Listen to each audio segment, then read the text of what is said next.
All right, beach chair. All right, so we're going to use the beach chair. So I'm going to put the beach chair here. And I'm going to say goodbye.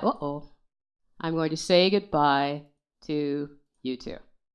All right, so now the next thing I want to do is add animation. I have my map, my snowflake, my line, my beach chair, and I have text. So I'm just going to start arbitrarily with one. I'm going to click on the snowflake, and over on the inspector, I want to click on the animation tab. This is where I add animation and decide how this is going to look. So in the inspector, it says build in. Build in means what are you going to do first? So I'm going to add an effect.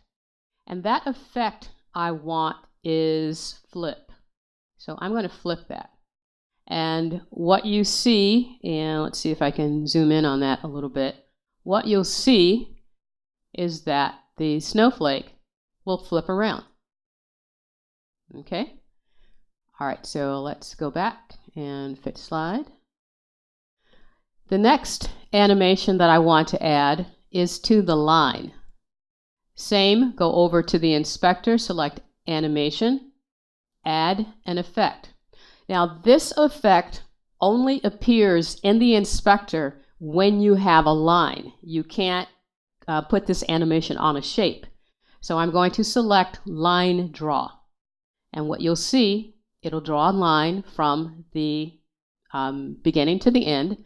And you have parameters here. So I can tell it how long I want the duration to last, whether I want it to start to end or end to start. So I'm going to leave it at start to end.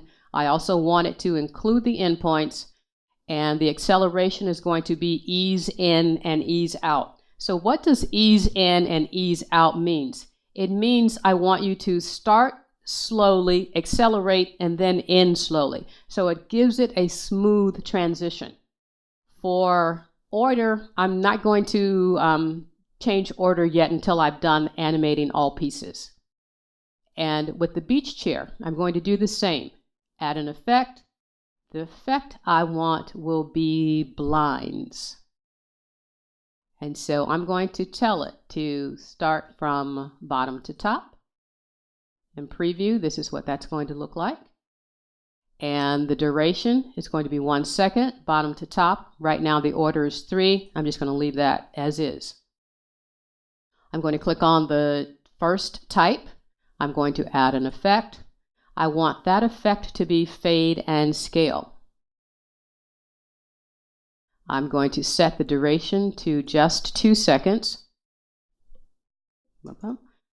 Scale, I'm going to leave it as is, and leave all of those parameters as is. For the second text, I'm going to add an effect. I want that to squish.